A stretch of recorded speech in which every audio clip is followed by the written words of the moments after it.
While some countries export natural resources and technological advancements, the United States is known for the business of selling dreams. This is the American nightmare, as told by The Great Gatsby and Jordan Peele's debut film, Get Out. The Great Gatsby explores the notion of the American dream, the belief in equal opportunity and that anyone can make it. Making it usually meaning joining the ranks of the rich and famous and feeding into the worship of celebrities and billionaires. And Get Out shows us what a powerful tool an image can be, reminding us that it's hard to see the truth when the truth is intentionally obscured. So, if you've fallen for the smoke and mirrors of the American dream, you're not a fool, you just didn't study marketing. Luckily, I did. Have you noticed that a lot of films are about ultra-wealthy people? Like, a lot of them.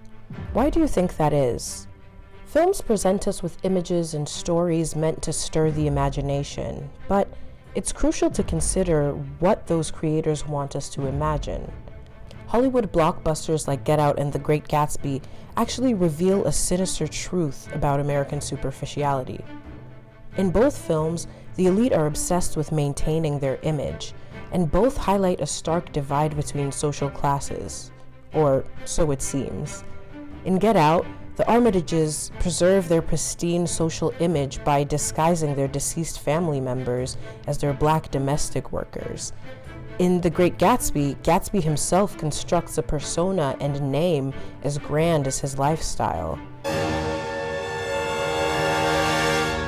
I'm Gatsby.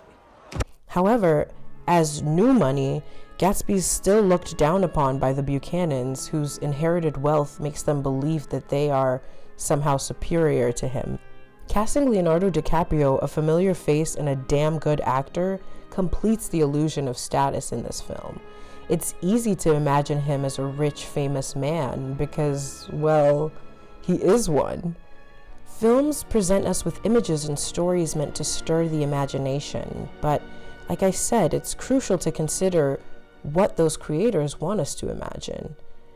The images these films conjure aren't just images of excessive luxury and pleasure, but of excessive individualism as well. America's culture of vanity, constant shopping, commercials, television, consumption is a symptom of this obsession with looking a certain way, looking moral, looking successful, looking American.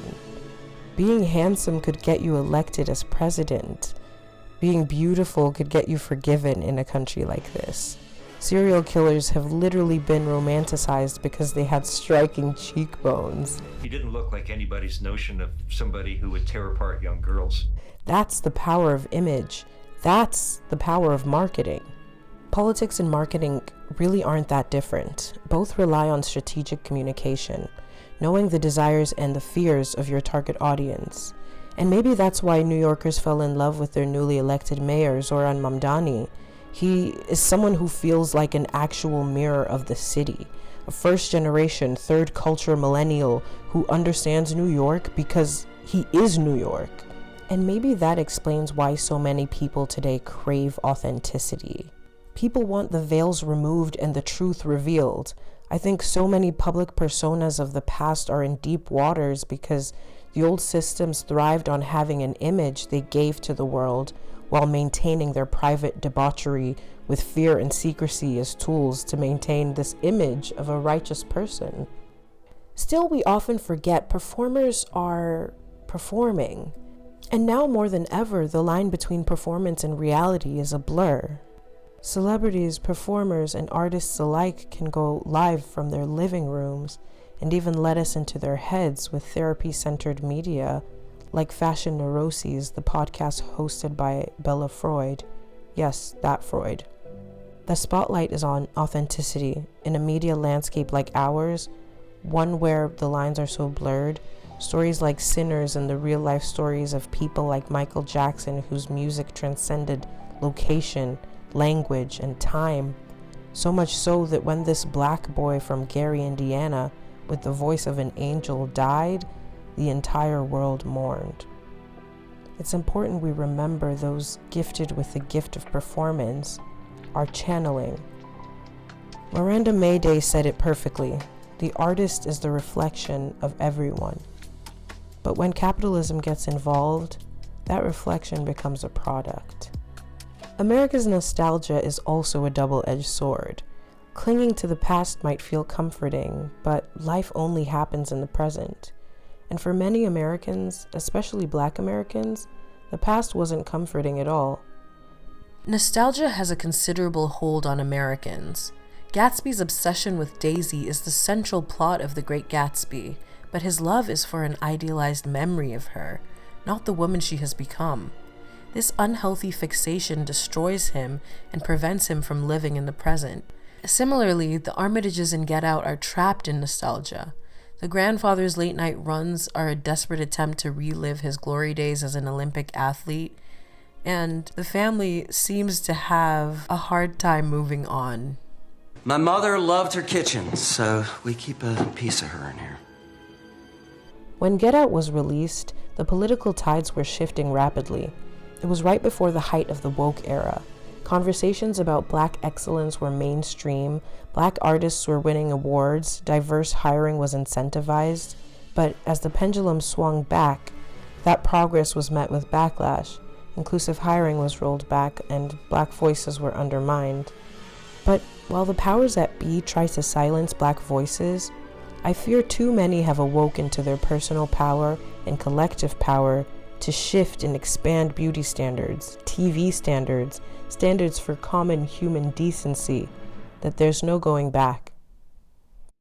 The Great Gatsby was created long before this era, where the default protagonist was a straight white man, full stop. This past presented a bleak reality for anyone who didn't fit the bill, and in a country of generations upon generations of immigrants, settlers, the United States is essentially a house run by its guests. Guests who insist the story of the home begins when they arrived. If you ask me who should be governing that land, I'd say the people native to it. In Cherokee, Apache, and Lakota tribes, forgive me for my pronunciation, physical punishment is rare surrounding disciplining children. The tradition of respecting and cherishing children and the land show us the level of intention taken in their communal well-being. Mental preparation is basically a psychological pre-op. Pre-op? For phase 3, the transplantation. It's no surprise that a country shaped by colonization would eventually turn to colonizing the mind. America's greatest export isn't tech, it's media. There's something sinister about selling fantasy disguised as entertainment and ideology disguised as storytelling. For decades, immigrants arrived believing in the dream they saw on television. The Pursuit of Happiness is actually one of my least favorite films because it romanticizes suffering, selling the idea that struggle is noble as long as it leads to success. But for many chasing that outdated version of the American dream, that success never comes. In films like Get Out and They Cloned Tyrone, Black people are subjugated through mind control. And in films like Don't Worry, Darling and Zoe Kravitz's Blink Twice, women's consciousness and memory are hijacked so that they can live either as obedient tradwives in a sanitized suburban fantasy or on a billionaire's private island, not even knowing what's happening to them. In all of these films, luxury becomes a prison disguised as paradise.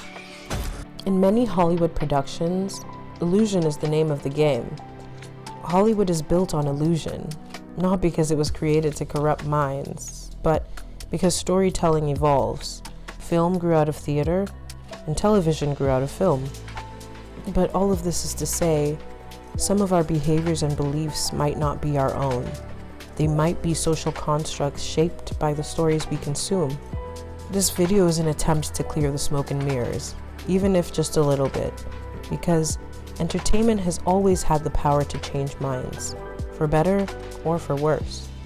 And the first step to waking up from the American nightmare is simply knowing you're dreaming. Money is a terrible thing to waste.